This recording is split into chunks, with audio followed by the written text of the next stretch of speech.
ಇಷ್ಟು ಹೇಳಿ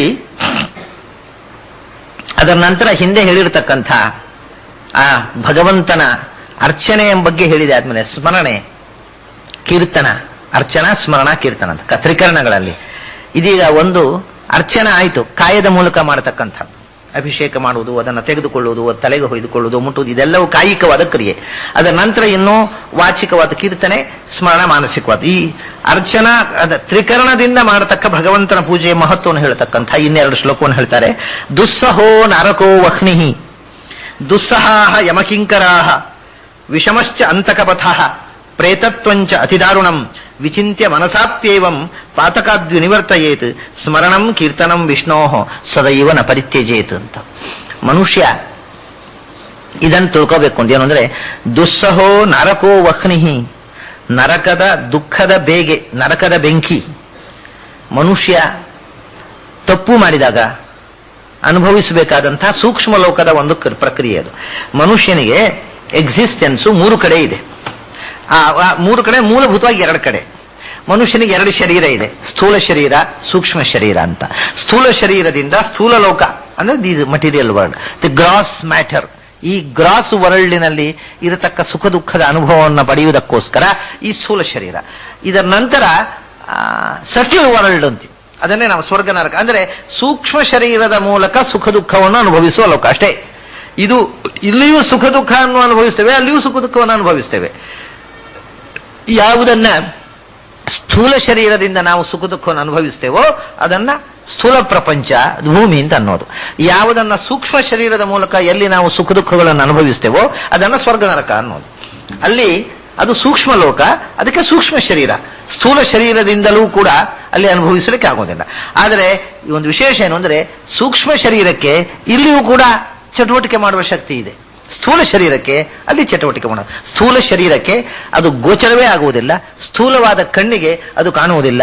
ಸೂಕ್ಷ್ಮವಾದ ಕಣ್ಣಿಗೆ ಆ ಲೋಕ ಕಾಣುತ್ತೆ, ಸೂಕ್ಷ್ಮವಾದ ಕಣ್ಣಿಗೆ ಈ ಲೋಕ ಕಾಣುತ್ತೆ. ಅಂದ್ರೆ ಚಿಕ್ಕದು ಕಾಣುವಂತಹದಕ್ಕೆ ದೊಡ್ಡದು ಕಾಣುತ್ತೆ, ದೊಡ್ಡದು ಮಾತ್ರ ಕಾಣುವಂತಹದಕ್ಕೆ ಚಿಕ್ಕದು ಕಾಣುವುದಿಲ್ಲ. ಹಾಗೆ ಅದು ಚಿಕ್ಕದ ಲೋಕ ಅಂದ್ರೆ ಕಣ್ಣಿಗೆ ಕಾಣದಷ್ಟು ಸೂಕ್ಷ್ಮ ಅಂತ ಹೇಳ್ತೀವಿ. ಚಿಕ್ಕದ್ದನ್ನು, ಅತ್ಯಂತ ಸೂಕ್ಷ್ಮವಾದ್ದನ್ನು ನೋಡಬಲ್ಲ ಕಣ್ಣು ದೊಡ್ಡದಾದ್ದನ್ನು ಗ್ಯಾರಂಟಿ ನೋಡುತ್ತೆ. ಹಾಗೆ ಸೂಕ್ಷ್ಮ ಲೋಕವನ್ನು ಅನುಭವಿಸಬಹುದಾದಂತಹ ಶರೀರ ಈ ಸ್ಥೂಲ ಲೋಕದ ಅನುಭವವನ್ನು ಅನುಭವಿಸ್ತದೆ. ಆದರೆ ಸ್ಥೂಲ ಅನುಭವವನ್ನು ಮಾತ್ರ ಪಡೆಯುವ ಶರೀರ ಸೂಕ್ಷ್ಮ ಲೋಕವನ್ನು ಕಾಣಲಾರದು, ಕೇಳಲಾರದು. ಆ ಸೂಕ್ಷ್ಮ ಶರೀರದ ಮೂಲಕ ಮಾತನಾಡಿದರೆ ಸ್ಥೂಲ ಶರೀರದಿಂದ ಕೇಳಲಿಕ್ಕೆ ಆಗುವುದಿಲ್ಲ.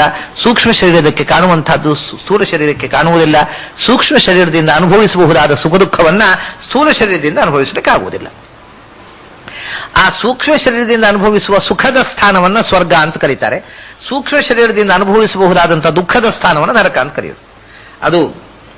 ಅದಕ್ಕೆ ಹೆಸರು ಎರಡೂ ಸೂಕ್ಷ್ಮ ಲೋಕಗಳೇ, ಅದಕ್ಕೆ ಎರಡು ಹೆಸರು ಬೇರೆ ಅಷ್ಟೇ. ಯಾಕೆಂದ್ರೆ ಅದು ನರಕ ಅಂತ ಯಾಕಂತಾರೆ ಅಂದ್ರೆ, ರ ಅಂದ್ರೆ ಆನಂದ, ರಮಣ, ರತಿ, ಕ ಅಂದ್ರೂ ಆನಂದವೇ, ಆನಂದದ ವಿಹಾರ. ಅದು ಇಲ್ಲದೆ ಇದ್ದದ್ದು ನರಕ. ಎಲ್ಲಿ ಆನಂದದ ಅನುಭವ ಇಲ್ಲವೋ ಕೇವಲ ದುಃಖದ ಅನುಭವವನ್ನ ನಾವು ಎಕ್ಸ್ಪೀರಿಯನ್ಸ್ ಮಾಡಬಹುದಾದಂತಹ ಸ್ಥಾನ ಅದು ನರಕ.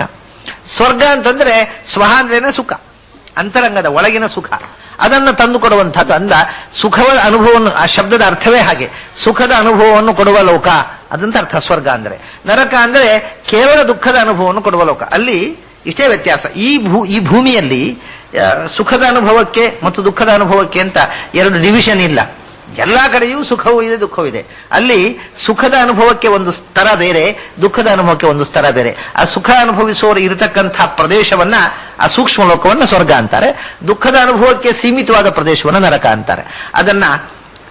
ಅದಕ್ಕೆ ಹೇಳಾಚಾರ್ಯರಲ್ಲಿ ಈ ಪ್ರಮಾಣ ಶ್ಲೋಕತೆ ದುಸ್ಸಹ ನಾರಕಃ ವಹ್ನಿ ಅಂತ. ಅದು ಒಂದು ಸಾಮಾನ್ಯವಾಗಿ ವಹ್ನಿ ಅಂದ್ರೆ ನಿಜವಾಗಿ ಬೆಂಕಿ ಅಂತಲ್ಲ, ನರಕ ಅಂದ್ರೆ ಬೆಂಕಿ ಅಂತಲ್ಲ. ಒಂದು ತಂಪು, ಒಂದು ಉರಿ. ಉರಿ ಅಂತಂದ್ರೆ ದುಃಖ ಅಂತ ಅರ್ಥ ಅಷ್ಟೇ. ನರಕದ ಬೆಂಕಿ ಅಂದ್ರೆ ನರಕದ ದಾಹ, ದಾಹ ಅಂದ್ರೆ ದುಃಖ. ದುಸ್ಸಹ ನರಕೋ ವಹ್ನಿ, ನರಕದ ದಾಹ ಅದು ಅಸಹ್ಯವಾದದ್ದು. ಅದಕ್ಕಿಂತ ದುಸ್ಸಹ ಯಮಕಿಂಕರಾಹ, ಆ ಅನುಭವವನ್ನು ನಮಗೆ ತಂದು ಕೊಡತಕ್ಕಂಥ ಯಮಭೃತ್ಯರಿದ್ದಾರಲ್ಲ ಅವರು ಬಹಳ ಅಸಹ್ಯವಾಗಿರ್ತಾರೆ. ವಿಷಮಶ್ಚ ಅಂತಕ ಪಥಃ, ಆ ಅಂತಕ ಮೃತ್ಯು ಇದ್ದಾನಲ್ಲ ಅವನು ನಮ್ಮನ್ನು ಕೊಂಡೊಯ್ಯತಕ್ಕಂಥ ದಾರಿ ಇದೆಯಲ್ಲ, ಅಂದ್ರೆ ಆ ಪಾಪದ ಲೋಕಕ್ಕೆ ಹೋಗತಕ್ಕ ದಾರಿ, ಅದು ಕೂಡ ವಿಷಮ. It is most uneven. ಅದು ಸಹಜವಾಗಿ ಹೋಗ್ಲಿಕ್ಕೆ ಆಗದಂತಹ ಬಹಳ ಅಗಮ್ಯವಾದಂತಹ ಸ್ಥಾನ. ಆಮೇಲೆ ಇದಾಯ್ತು, ಅಲ್ಲಿ ಇರತಕ್ಕಂಥ ದುಃಖ ಅನುಭವ ಬಹಳ ಭೀಕರ. ಆ ದುಃಖ ಅನುಭವಕ್ಕೆ ನಮ್ಮನ್ನು ತಳತಕ್ಕಂಥ ಯಮದೂತರು ಬಹಳ ಭೀಕರರು. ಆಮೇಲೆ ಅಂತಕ ಪಥ, ಆ ದಾರಿಯೂ ಬಹಳ ಉಲ್ಪಣವಾದ. ಅಂದ್ರೆ ದುಃಖದ ಲೋಕ ಅಂದಾಗ ಅದಕ್ಕೆ ಸಂಬಂಧಪಟ್ಟದ್ದು ಎಲ್ಲವೂ ಭೀಕರವಾಗಿದೆ. ಇಲ್ಲಿ ಹಾಗೆ ಎರಡು ಬೆರಕೆ ಅಲ್ಲೇ ಅಲ್ಲ ಅದು. ಆಮೇಲೆ ಪ್ರೇತತ್ವಂಚ ಅತಿದಾರುಣಂ. ಇಲ್ಲಿ ಮಾತ್ರ ನಾವು ಸಾಮಾನ್ಯವಾಗಿ ಕನ್ನಡದಲ್ಲಿ ಹೇಳತಕ್ಕಂಥ ಅರ್ಥದಲ್ಲಿ ಬಳಸಿದ್ದಾರೆ. ಪ್ರೇತತ್ವಂಚ ಅತಿದಾರುಣಂ ಅಂತ. ಮನುಷ್ಯ ಒಂದು ದೇಹವನ್ನ, ಸ್ಥೂಲ ಶರೀರವನ್ನು ಕಳೆದುಕೊಂಡು ಮತ್ತೊಂದು ಸ್ಥೂಲ ಶರೀರವನ್ನು ಪಡೆಯುವ ಮಧ್ಯದ ಸ್ಥಿತಿಗೆ ಪ್ರೇತತ್ವ ಅನ್ನೋದು. ಅಂದ್ರೆ ಇದರಿಂದ ಪ್ರಾಯಿತ, ಈ ದೇಹದಿಂದ ಹೊರಟು ಹೋದ, ಮತ್ತೊಂದು ದೇಹ ಬರಲಿಲ್ಲ, ಆ ಮಧ್ಯದ ಸ್ಥಿತಿ ಉಂಟಲ್ಲ, ಅದು ಭಯಾನಕವಾದಂತಹದ್ದು.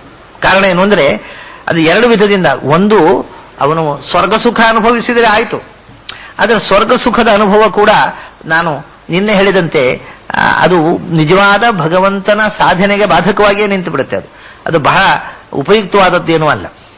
ಅದು ಅಲ್ಲದೇ ಇದ್ರೆ ಎರಡು ಸ್ಥಿತಿ ಅವನಿಗೆ. ಒಂದು, ನರಕದಲ್ಲಿ ದುಃಖ ಅನುಭವಿಸುವುದು, ಇಲ್ಲ ನರಕದಲ್ಲೂ ಇಲ್ಲ ಸ್ವರ್ಗದಲ್ಲಿಯೂ ಸುಖವೂ ಅನುಭವಿಸಿ ಆಯ್ತು, ಎಲ್ಲ ಮುಗಿತು, ಬಂದ. ಅವನನ್ನು ಕೆಳಕ್ಕೆ ಕಳಿಸಿದ್ರು. ಕೆಳಕ್ಕೆ ಕಳಿಸಿದರೆ ಕ್ಯೂ ನಿಲ್ಲುವುದು. ಆಮೇಲೆ ಹುಟ್ಟುವುದಕ್ಕೆ ಯಾವ ತಾಯಿಯ ಹೊಟ್ಟೆಗೆ ಪ್ರವೇಶಿಸಬೇಕು, ಅದಕ್ಕೆ ದೊಡ್ಡ ಕ್ಯೂ ಇದೆ.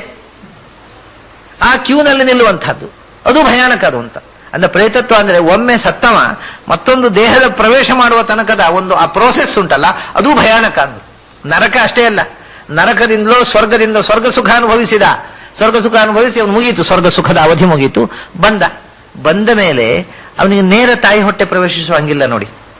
ಅದಕ್ಕೊಂದು ಪ್ರೋಸೆಸ್ ಇದೆ. ಅಲ್ಲಿಂದ ಕೆಳಕ್ಕೆ ಬರಬೇಕು. ಕೆಳಕ್ಕೆ ಪರ್ಜನ್ಯ, ಮಳೆಯ ಮೂಲಕ ಕೆಳಕ್ಕೆ ಬರ್ತಾನೆ.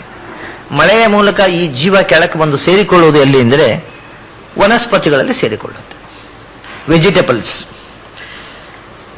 ವೆಜಿಟೇಬಲ್ಸ್ನಲ್ಲಿ ಸೇರಿಕೊಂಡ್ರೆ, ಎಲ್ಲೋ ಕಾಡಿನಲ್ಲಿರತಕ್ಕಂಥ ಒಂದು ಗಿಡದಲ್ಲಿ ಸೇರಿಕೊಂಡ್ರೆ, ಮನುಷ್ಯ ಸಂಚಾರ ಇಲ್ಲದಂಥ ಮಳೆ ಬಿತ್ತು, ಇಲ್ಲ ಸಮುದ್ರದಲ್ಲಿ ಬಿತ್ತು, ಜೀವ ಮಳೆಯ ಜೊತೆಗೆ ಕೆಳಕ್ಕೆ ಬೀಳ್ತದೆ. ಅದು ಅಂತಿಟ್ಟುಕೊಳ್ಳಿ, ಅದು ಸಮುದ್ರದಲ್ಲಿ ಬೀಳಬಹುದು. ಆ ಮಳೆಯ ಜೊತೆಗೆ ಅದನ್ನು ಕೆಳಕ್ಕೆ ಬರುವ ಸ್ಥಿತಿ ಅದು. ಅದಕ್ಕೆ ಭೂಮಿ ಬರಬೇಕು ಅಂತ ಬರುವಾಗ ಅದು ಮಳೆಯ ಜೊತೆಗೆ ಕೆಳಕ್ಕೆ ಬಂದಾಗ ಸಮುದ್ರದ ನೀರಿನಲ್ಲಿ ಸೇರಿ ಹೋಗುವುದು. ಯಾವುದೋ ಕಾಡಿನ, ಯಾವುದೋ ಬೆಟ್ಟದ ವನಸ್ಪತಿಯಲ್ಲಿ ಸೇರಿಕೊಳ್ಳಬಹುದು. ಮತ್ತೆ ವೇಸ್ಟ್ ಆಯ್ತದು.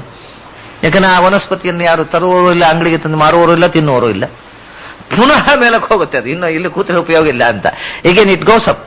ಮೇಲಕ್ಕೆ ಹೋಗಿ ಪುನಃ ಮಳೆಯಲ್ಲಿ ಬಂದು ಇನ್ಯಾವುದೋ ಒಂದು ವನಸ್ಪತಿಯಲ್ಲಿ ಸೇರಿಕೊಳ್ಳುತ್ತೆ. ಎಲ್ಲೋ ಸೇರಿಕೊಂಡು ವನಸ್ಪತಿಯಲ್ಲಿ ಆ ವನಸ್ಪತಿ ಮತ್ತೆ ಅದನ್ನ ಕೊಯ್ದು ಪದಾರ್ಥ ಮಾಡಲಿಕ್ಕೆ ಅಡಿಗೆ ಕೋಣೆಗೆ ಬರುವ ವನಸ್ಪತಿಯಲ್ಲಿ ಸೇರ್ಕೋಬೇಕು. ಅದು ಅಲ್ಲಿ ತನಕ ಯಾವ ವನಸ್ಪತಿ ಸೇರಿಕೊಂಡ್ರು ಮತ್ತೆ ಹೊಟ್ಟೆ ಹೋಗುವುದಿಲ್ಲ. ಅದು ಅಡಿಗೆ ಕೋಣೆಗೆ ಹೋಗುವ ವನಸ್ಪತಿಯಲ್ಲಿ ಸೇರಿಕೊಳ್ಬೇಕು. ಸರಿ, ವನಸ್ಪತಿಯಲ್ಲಿ ಸೇರಿಕೊಂಡು ಇವರು ಅದನ್ನು ಹಚ್ಚಿ ಜನ್ನ ಮಾಡಿ ಪಲ್ಯ ಸಾಂಬಾರು ಮಾಡಿ ಕುದಿಸಿ ಬಿಸಿ ಮಾಡಿ ಆ ಜೀವ ಕುದೀತಾ ಇರುತ್ತೆ. ಅದರಲ್ಲಿ ನಾವು ಮಾಡೋ ಪದಾರ್ಥದಲ್ಲಿ, ಪ್ರತಿಯೊಂದು ಪದಾರ್ಥದಲ್ಲಿ ಜೀವಾಣುಗಳು ಕುದೀತಾ ಇರ್ತವೆ. ಅವಕ್ಕೇನು ನೋವು ಆಗುದಿಲ್ಲ ಬಿಡ್ರಿ. ಯಾಕೆಂದ್ರೆ ಅಭ್ಯಾಸ ಆಗ್ಬಿಟ್ಟಿದೆ ಹೆಣ್ಮಕ್ಳು ಕುದಿಸೋದು. ಅಭ್ಯಾಸ ಆದ್ರೆ ಯಾವುದು ಅಭ್ಯಾಸ ಆಗ್ಬಿಟ್ರೆ ಮತ್ತೆ ನೋವಾಗುದಿಲ್ಲ. ಹಾಗೆ ಅದನ್ನು ಕುದೀತಾ ಇರ್ತವೆ. ಆಮೇಲೆ ಸಾಂಬಾರು ಮಾಡಿ ಆದ್ಮೇಲೆ ಅದನ್ನ ಊಟ ಮಾಡುವಾಗ ಮತ್ತೆ ಅದನ್ನ ಹೆಂಗಸರ ಹೊಟ್ಟೆಗೆ ಹೋದ್ರೆ ಪುನಃ ವೇಸ್ಟ್, ಪುನಃ ವಾಪಸ್ ಬರಬೇಕು. ಅದು ಗರ್ಭಕ್ಕೆ ಹೋಗುವುದಿಲ್ಲ. ಅದು ಗಂಡಿನ ಹೊಟ್ಟೆಗೆ ಹೋದದ್ದು ಮಾತ್ರ ಜೀವಾಣುವುದು ಮತ್ತೆ ಅದು ಮುಂದೆ ಪ್ರೊಸೆಸ್ಸಿಗೆ ಸೇರಿತು. ಇಲ್ಲದೇ ಇದ್ರೆ ಅದು ಊಟ ಮಾಡುವಾಗ ಜೀವಾಣುಗಳು ನೇರ ಅನ್ನದ ಜೊತೆಗೆ ಹೆಣ್ಣಿನ ಹೊಟ್ಟೆ ಹೋಗ್ತವೆ. ಅವು ಪುನಃ ಹೊರಗೆ ಬಂದು ಪುನಃ ಸಸ್ಯದ ಮೂಲಕ ಮತ್ತೆ ಅಡಿಗೆ ಕೋಣೆಗೆ ಹೋಗ್ಬೇಕು. ಅಂತೂ ಅಡಿಗೆ ಕೋಣೆಯಿಂದಲೇ ಬರಬೇಕು. ಆಮೇಲೆ ಅಡಿಗೆಯಾಗಿ ಗಂಡಿನ ಹೊಟ್ಟೆಗೆ ಹೋಗಿ ಆ ಹೊಟ್ಟೆಯಲ್ಲಿ ಅದು ರೇತಸ್ನಲ್ಲಿ ಸೇರಿಕೊಳ್ಬೇಕು. ಎಲ್ಲವೂ ರೇತಸ್ಸಿಗೆ ಸೇರಿಕೊಳ್ಬೇಕು. ಉಂಡ ಅನ್ನವೆಲ್ಲವೂ ಎಲ್ಲ ಜೀವಾಣುಗಳು ರೇತಸ್ನಲ್ಲಿ ಸೇರಿಕೊಳ್ಬೇಕು. ರೇತಸ್ನಲ್ಲಿ ಸೇರಿಕೊಂಡು ಹೆಣ್ಣಿನ ಗರ್ಭಕ್ಕೆ ಹೋಗಬೇಕು. ಹೆಣ್ಣಿನ ಗರ್ಭಕ್ಕೆ ಹೋಗಿ ಸೇರಿದ ಲಕ್ಷಾಂತರ ಜೀವಾಣುಗಳಲ್ಲಿ ಒಂದು ಗರ್ಭ ಪ್ರವೇಶ ಮಾಡುತ್ತೆ, ಉಳಿದಲ್ಲಿ ಪುನಃ ವೇಸ್ಟು. ಹಾಗಾದ್ರೆ ಒಂದು ಗರ್ಭದಲ್ಲಿ ಅದು ಭ್ರೂಣವಾಗಿ ಬೆಳಿಬೇಕಾಗಿದ್ರೆ ಎಷ್ಟು ಪ್ರೋಸೆಸ್ಸು, ಎಷ್ಟು ಸರ್ತಿ ಹೋಗಬೇಕು ವಾಪಸ್ ಬರಬೇಕು. ಎದ್ದೋ ಒಮ್ಮೆ ಸ್ಯಾಂಕ್ಷನ್ ಆಗುತ್ತೆ ಅದರ ಅಪ್ಲಿಕೇಶನ್. ಅಷ್ಟೊತ್ತಿಗೆ ಅಂದ್ರೆ ಯುಗಗಳು ಕಲಿಯುವ ಸಾಧ್ಯತೆ ಇದೆ. ಒಮ್ಮೊಮ್ಮೆ ತಕ್ಷಣವಾಗ್ಬೋದು. ಅದರ ಅರೇಂಜ್ಮೆಂಟ್ ನಮ್ಮ ಕೈಲಿಲ್ಲ ಒಟ್ಟು. ಅದನ್ನ ಹೇಳೋದು ಅತಿ ದಾರುಣ ಅಂತ. ಒಮ್ಮೆ ಈ ದೇಹ ಕಳ್ಕೊಂಡ್ರೆ ಮತ್ತೊಮ್ಮೆ ಈ ದೇಹ ಪಡೆಯುವಂತಹದ್ದು ಉಂಟಲ್ಲ, ಅದು ಬಹಳ ಭಯಾನಕವಾದ ಪ್ರೋಸೆಸ್. ಅದು ಅಷ್ಟು ಸುಲಭದಲ್ಲಿ ಯೋಚಿಸಿದ ತಕ್ಷಣ ಹೋಗಿ ಹುಟ್ಟುವುದು ಅಷ್ಟು ಸುಲಭ ಅಲ್ಲ. ಹುಟ್ಟುವುದೇ ಒಂದು ಭಯಾನಕ. ಆ ಹುಟ್ಟುವುದೇ, ಸ್ಥೂಲ ಶರೀರವನ್ನು ಪಡೆಯುವುದೇ ಬಹಳ ಭಯಂಕರವಾದ ಒಂದು ಪ್ರೋಸೆಸ್ ಇದೆ. ಅದು ಅತಿದಾರುಣಂ. ಇದನ್ನೆಲ್ಲ ಒಂದು ಸುಖವನ್ನ ನಾವು ಪುಣ್ಯ ಮಾಡದೆ ಯಾವುದೋ ನೀಚ ಕೃತ್ಯ ಮಾಡಿದ್ದರೆ ಅವರು ದೇಹವನ್ನ ಈ ಸ್ಥೂಲ ಶರೀರ ಕಳ್ಕೊಂಡು ನರಕದಲ್ಲಿ ದುಃಖ. ಆ ದುಃಖ ಮಾಡದೇ ಇದ್ರೂ ಏನೋ ಪುಣ್ಯ ಮಾಡಿದ್ದೇವೆ, ಸ್ವರ್ಗದಲ್ಲಿ ಸುಖ. ಆಮೇಲೆ ಪುನಃ ಪತನ, ಅಧಃಪಾತ ಅನ್ನೋದು ನರಕದಿಂದಲೂ ಅಧಃಪಾತವೇ, ಸ್ವರ್ಗದಿಂದಲೂ ಅಧಃಪಾತವೇ. ಬಂದು ಆಮೇಲೆ ಮತ್ತೆ ಪುನಃ ಒಂದು ಸಾಧನ ಶರೀರ ಸಿಗಬೇಕಾಗಿದ್ರೆ ಅದು ಯಾವ ಶರೀರ ಸಿಕ್ಕಿದೋನು, ಅದು ಮತ್ತೆ ಯಾವುದೋ ಒಂದು ಹೆಣ್ಣಿನ ಹೊಟ್ಟೆಗೆ, ಯಾವ ನಾಯಿಯ ಹೊಟ್ಟೆಗೋ, ಹುಲಿಯ ಹೊಟ್ಟೆಗೋ, ಪ್ರಾಣಿಯ ಹೊಟ್ಟೆಗೋ ಹೋಗಿಬಿಟ್ರೆ ಅದು ಮತ್ತೆ ಅವನು ಮನುಷ್ಯನ ಹುಟ್ಟಿದೇವೆ ಅಂತ ಹೇಳಿಕೋ ಅದಲ್ಲ. ಮುಂದೆ ಅದು ಎರಡನೇ ಮನುಷ್ಯನ ಹೊಟ್ಟೆಯಲ್ಲೇ ಹುಟ್ಟಬೇಕು. ಅದನ್ನ ಹಿಂದೆ ಇಹಚೇದವೇದೀತ್ ಅಥ ಸತ್ಯಮಸ್ತಿ, ಅದು ಮನುಷ್ಯನ ಹೊಟ್ಟೆಗೆ ಹೋಗಿ ಬೀಳಬೇಕು. ಅದರಲ್ಲಿಯೂ ಮನುಷ್ಯ ಎಂಥ ಮನುಷ್ಯ, ಅವನು ಯಾವ ಸಂಸ್ಕಾರವಿಲ್ಲದ ಮನುಷ್ಯ ಆಗಿರ್ಬೋದು. ಈ ಶಾಸ್ತ್ರದ ಸಂಸ್ಕಾರ ಇರುವ ಆ ಅನುಷ್ಠಾನ ಶಾಸ್ತ್ರ, ಇದರ ನಂಬಿಕೆ ಇರತಕ್ಕಂಥ ಅಂಥ ಮನೆತನದವರ ಹೊಟ್ಟೆಯಲ್ಲಿ ಬಂದು ಹುಟ್ಟುವುದು, ಇದೆಲ್ಲ ಅತಿ ದಾರುಣ ಮೊದಲು ಕಲ್ಪನಾತೀತ. ಇದು ಈ ಪ್ರೋಸೆಸ್ ಯೋಚನೆ ಮಾಡಿದ್ರೇನೆ ಎಂದೋ ಏನೋ ಒಮ್ಮೆ ಇದು ಸಿಕ್ಕಿದ್ದನ್ನು ಕಳ್ಕೊಂಡ್ರೆ ಇನ್ನು ಸಿಗುತ್ತೋ ಇಲ್ಲೋ ಅನ್ನುವಷ್ಟು ಭಯಾನಕ ಇದೆ. ಅದರಿಂದ ವಿಚಿಂತ್ಯ ಮನಸಾಪ್ಯೇವಂ, ಇದನ್ನು ಮನಸ್ಸಿನಲ್ಲಿ ಆದ್ರೂ ಯೋಚನೆ ಮಾಡಿದ್ಯೋ ನೀನು ಈಗ ಪಡೆದಿರತಕ್ಕಂಥ ಈ ಶರೀರ, this human body, how rare it is, ಇದನ್ನು ಪಡೆಯುವುದು ಎಷ್ಟು ಕಷ್ಟ ಅನ್ನೋದನ್ನು ಕಲ್ಪನೆ ಮಾಡಿದ್ಯೋ ಅದನ್ನು ಮನಸ್ಸಲ್ಲಾದ್ರೂ ಯೋಚನೆ ಮಾಡು. ಯೋಚನೆ ಮಾಡಿ ಇದನ್ನು ವೇಸ್ಟ್ ಮಾಡ್ಕೋಬೇಡ. ಪಾತಕಾದ್ ವಿನಿವರ್ತಯೇತ್ ಅಂತ. ಇನ್ನೊಮ್ಮೆ ಸಿಗದಂಥ ಒಂದು ಅಪೂರ್ವವಾದ ಮನುಷ್ಯ ಶರೀರ ಸಿಕ್ಕಿದೆಯಲ್ಲ, ಅದನ್ನು ಇನ್ನೊಮ್ಮೆ ಸಿಗುವುದಕ್ಕೆ ಬೇಕಾದ ರೀತಿಯಲ್ಲಿ ಬದುಕು. ಪಾಪದಿಂದ ದೂರ ಸರಿದು ಬದುಕನ್ನ ಪುಣ್ಯದ ಕಡೆಗೆ ಹೊರಳಿಸು. ಸ್ಮರಣಂ, ಅದಕ್ಕೇನು ಮಾಡಬೇಕು? ಸ್ಮರಣಂ ಕೀರ್ತನಂ ವಿಷ್ಣೋಹೋ ಸರ್ವದಾ ನ ಪರಿತ್ಯಜೇತ್. ಯಾವತ್ತೂ ಭಗವಂತನ ಸ್ಮರಣೆ, ಭಗವಂತನ ನಾಮ ಸಂಕೀರ್ತನೆಯನ್ನ ಬಿಟ್ಟು ಬದುಕನ್ನ ಹಾಳು ಮಾಡ್ಕೋಬೇಡ. ಮತ್ತೆ ಇನ್ನೊಮ್ಮೆ ಇಂಥ ದೇಹ ಸಿಗುತ್ತೆ ಅನ್ನೋ ಗ್ಯಾರಂಟಿ ಇಲ್ಲ.